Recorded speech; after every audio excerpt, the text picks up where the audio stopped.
میں آپ کو حضور کا دیا ہوا ایک نسخہ دینے جا رہا ہوں۔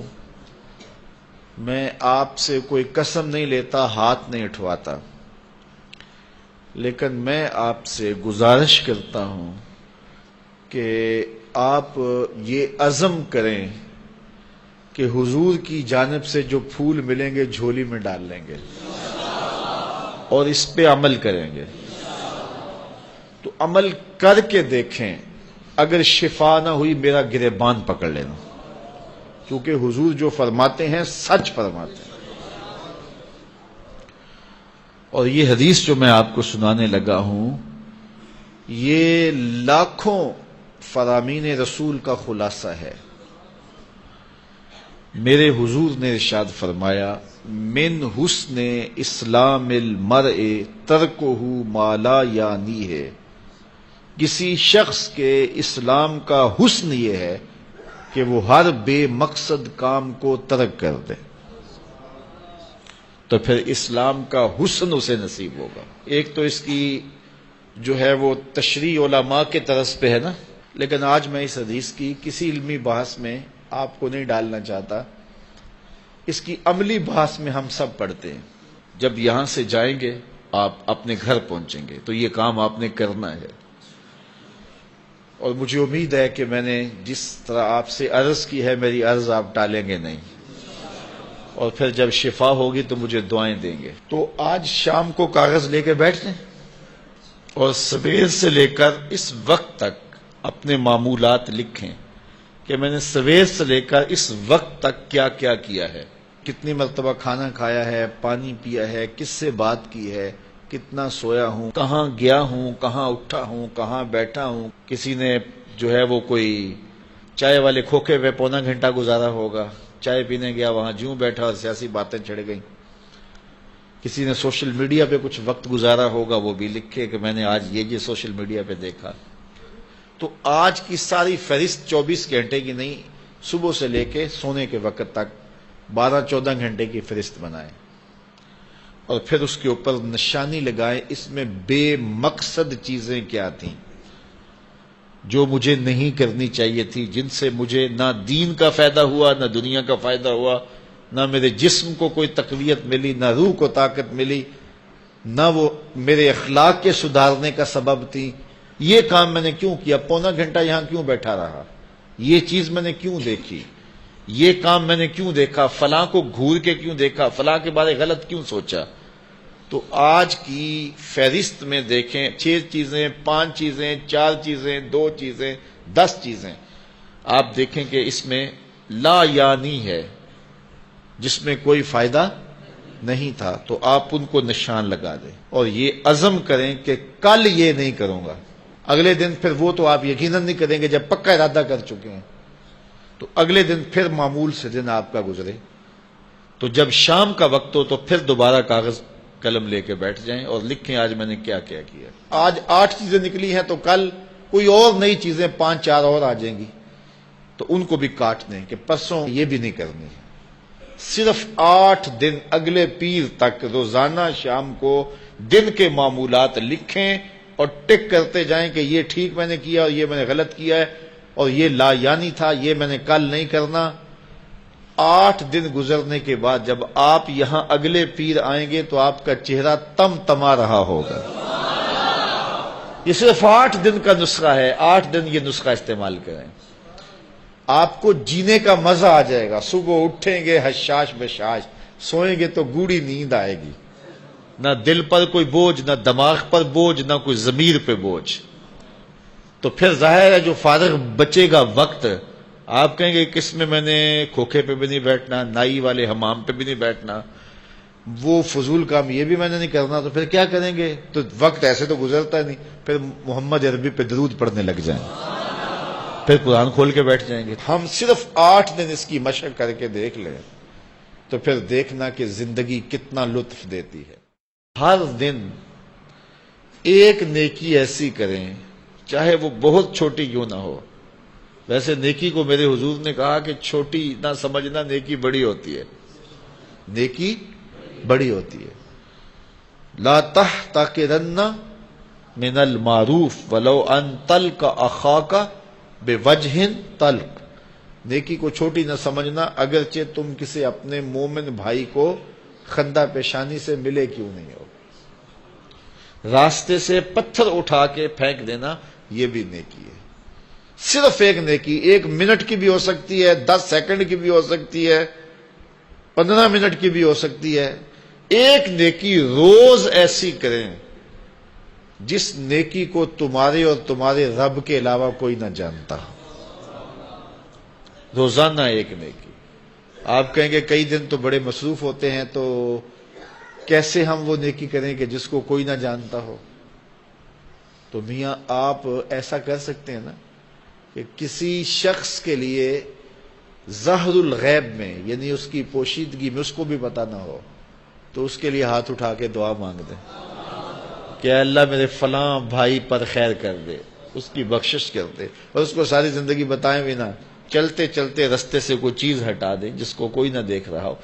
یعنی کچھ نیکی ایسی کریں جس کو لوگ دیکھتے بھی ہیں، کرنی بھی چاہیے، لیکن ایک نیکی روز کی ایسی کریں کہ جس کو آپ کے علاوہ اور آپ کے رب کے علاوہ کوئی نہ جانتا ہو۔ وہ چھوٹی چھوٹی بھی ہوں اور آہستہ آہستہ بڑی بڑی بھی نیکیاں ہوں، تو پھر دیکھنا کہ زندگی کتنی سرور دیتی ہے۔ اس سے برکت کیا ہوگی؟ دل میں خلوص پیدا ہونا شروع ہو جائے گا۔ مخفی نیکی کی اپنی لذت ہوتی ہے، وہ لذت آنی شروع ہو جائے گی۔ پھر آپ کہیں گے کہ آج 1 کی ہے، کل 2 کریں، پرسوں 3 کریں، پھر چھوٹی کی ہے تو بڑے لیول کی نیکی کریں۔ اس کا ایک اپنا لطف ہوتا ہے، اس کا اپنا سرور ہوتا ہے۔ مجھے امید ہے کہ آپ یہ عمل کر سکیں گے۔ اپنے لیے وقت ضرور نکالیں اور سونے سے قبل سارے دن کا جائزہ لیں، اور جب جائزہ لیں گے تو بڑی چیزیں آپ کو سامنے آئیں گی۔ فرمایا گیا نا، حاسبو قبل ان تحاسبو، قبل اس سے کہ تمہارا حساب کیا جائے تم اپنا حساب خود کیا کرو۔ اپنا حساب، جن لوگوں نے عمرہ کیا ہوا ہے یا حج کیا ہے ان کو میری اس بات کی زیادہ سمجھ آئے گی، باقی بھی سمجھ جائیں گے۔ جب آخری دن ہوتا ہے نا عمرے کا یا حج کا، واپسی کا، تو اس وقت کیا مسئلہ بنا ہوتا ہے سب کو کہ وہ کنڈا لے کے نا سارے اپنا سامان تول رہے ہوتے ہیں کہ وہ وزن پورا ہو جائے، ایئرپورٹ پہ جا کے پریشانی نہ بنے۔ حالانکہ وہاں تلنا ہوتا ہے، لیکن وہ کہتے ہیں کہ یہیں تول کے میاں وزن پورا کر لو، وہاں 3 کلو 4 کلو بڑھ گیا تو وہاں پھر نکال کے کیا کریں گے سامان کا؟ تو وہ پہلے ہی وہاں وزن پورا کر رہے ہوتے ہیں کہ وہاں جا کے ایئرپورٹ پہ پریشانی نہ ہو۔ تو یہی یہ حدیث ہے، یہی فرمان ہے، حاسبو قبل ان تحاسبو، وہاں پریشانی نہ ہو، یہی وزن پورا کر کے جاؤ۔ تو یہی اپنے اعمال تولو، اپنا محاسبہ کرو، اپنے آپ کو دیکھو، اپنے اندر اترو، اور پھر دیکھنا کہ زندگی کتنی خوبصورت ہو جائے گی۔ زندگی بہت بگاڑ لی، اب زندگی کو سنوارنے کی کوشش کریں۔ اور اگر میرے اور آپ کے ذمے قضا نمازیں ہیں، قضا نمازیں، تو ہم سب سے پہلے اپنی قضا نمازوں کو پورا کریں۔ حتیٰ کہ یہ جو نمازوں کے ساتھ نفل پڑھتے ہیں تو جتنی دیر تک قضا پوری نہ ہو جائے اس وقت، یہ جو وقت ہے یہ بھی قضا نمازوں میں جو ہے وہ صرف کریں۔ ظہر کی نماز پڑھی ہے تو 2 سنتیں 2 نفل پڑھنے کی بجائے 4 فرض قضا فجر کے پڑھ لیے جائیں، اور فرصت ہے تو اور زیادہ پڑھ لیے جائیں۔ اسی طرح عصر سے پہلے، عصر کے بعد، مغرب کے پہلے، مغرب کے بعد، مختلف قضا تو کسی وقت پڑھی جا سکتی ہے، سوائے جو ہے وہ 3 اوقات کے، جب سورج طلوع ہو رہا ہو، سر پہ ہو، غروب ہو رہا ہو۔ عصر سے مغرب تک جو ہے وہ نفل نماز نہیں ہے، لیکن قضا اس وقت بھی پڑھی جا سکتی ہے۔ تو بعض اوقات ایسے ہوں مغرب کے وقت مسجد میں جائیں تو عشاء تک مسجد میں رہیں اور قضا نمازیں پڑھتے رہیں، اپنا کھاتا جو ہے جلدی جلدی برابر کریں تاکہ معاملے اچھے ہو جائیں۔ اللہ تعالی ہمیں یہ مختصر زندگی میں اپنی یاد میں زندگی گزارنے کی توفیق دے۔ حضور کو اللہ نے اختیار دیا ہے کہ محبوب اگر آپ چاہیں بطحا اور مکہ کو سونا اور چاندی کا بنا دیا جائے اور آپ کے لیے ہر طرح کی آسودگی میسر ہو۔ حضور نے آگے سے جواب میں اللہ کی بارگاہ میں عرض کیا، مالک میں تو چاہتا ہوں 1 دن کھانا ملے اور 1 دن فاقہ ملے۔ جس دن کھانا میسر آئے تیرا شکر ادا کروں، جس دن فاقہ ہو تو میں صبر کروں۔ اگر حضور علیہ الصلوۃ والسلام آسودہ زندگی کو اختیار کر لیتے تو قیامت تک آنے والے غربا کے لیے غربت کاٹنا مصیبت بن جاتا۔ تو حضور نے قربانی دے کر کے اپنی سنت قائم کر دی۔ جو شخص دولت کی فراوانی میں زندگی گزارے گا اس کے لیے تو آسان ہے ہی ہے، مشکل تو تھا اس کے لیے کہ جو کلفت میں، جو اذیت میں، جو غربت میں زندگی گزارتا ہے۔ اب اس کے سامنے حضور کی مثال موجود ہے کہ آقا کریم علیہ السلام کے لباس کو کئی پیبند لگے ہوئے ہوتے ہیں، اس کے لیے کوئی مشکل نہیں ہوگا جب اس کے لباس کو پیبند لگے ہو۔ اگر کبھی فاقہ آ جاتا ہے تو وہ حضور علیہ السلام کے بطن اقدس کے اوپر بندھے ہوئے پتھروں کا جب خیال اور تصور آئے گا تو وہ فاقہ کاٹنا مستی سے ہوگا کہ یہ تو حضور علیہ السلام کی سنت ادا ہو رہی ہے۔ اور اگر یہ مثال اس کے سامنے نہ ہو حضور علیہ السلام کے فقر و فاقے کی، تو پھر بتاؤ اس کے پیوند اس کے لیے کس قدر تکلیف دہ ہوں گے اور اس کے فاقے اس کے لیے کس قدر تکلیف دہ ہوں گے۔ تو جھونپڑوں میں رہنے والے اور اذیت کی زندگی گزارنے والے اور غربت اور کلفت میں زندگی گزارنے والے ایک ایسی مثال پاتے ہیں جس مثال سے ان کو راحت پہنچتی ہے، ان کو سرور آتا ہے اور وہ اپنی زندگی گزارتے ہیں۔ تو ہمارے صوفیاء نے بھی اپنی زندگیاں سادے انداز سے گزار کر کے لوگوں کے لیے ایک روشن مثال قائم کی۔ اس لیے جو قوموں کے رہنما ہوتے ہیں ان کو اپنی زندگیوں کو ہمیشہ سادہ رکھنا چاہیے تاکہ باقیوں کے لیے ایک نمونہ اور ایک احساس موجود ہو۔ اب ہمارے صوفیاء کرام کی زندگیاں دیکھ لیں، انہوں نے لوگوں کو کس قدر اذیتوں سے بچانے کے لیے کوشش کی اور اپنے آپ کو کتنی مشقتوں میں اور تکلیفوں میں ڈالا ہے۔ حاتم اسم ایک بزرگ گزرے ہیں، اسم عربی میں اس کو کہتے ہیں جو کانوں سے بہرا ہو۔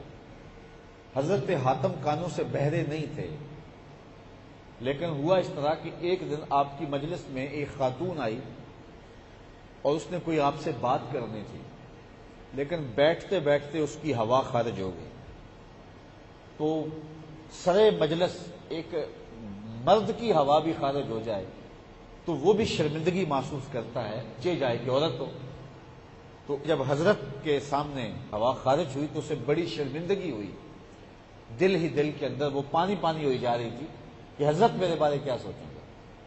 لیکن جب حضرت نے کوئی تاثر نہیں دیا اور جب وہ آپ سے بات کرنے لگی تو آپ نے ایسے کان پہ ہاتھ رکھ کے کہا ذرا اونچا بولنا، تو اس کی شرمندگی ختم ہو گئی۔ میں خام خواہ پریشان ہو رہی تھی، حضرت تو بہرے ہیں، اور اس نے بڑی تسلی کے ساتھ اپنی بات کہی۔ پھر جب تک حضرت حاتم نے دیکھا کہ وہ خاتون زندہ ہے اتنی دیر تک بہرے بنے رہے کہ اس کو جب بھی پتا چلے گا کہ حضرت بہرے نہیں ہے تو اس کو تب شرمندگی ہوگی۔ اس کو اس شرمندگی سے بچانے کے لیے ساری زندگی تکلف میں کاٹ دی اور ساری زندگی یہی تاثر دیا کہ میں بہرا ہوں۔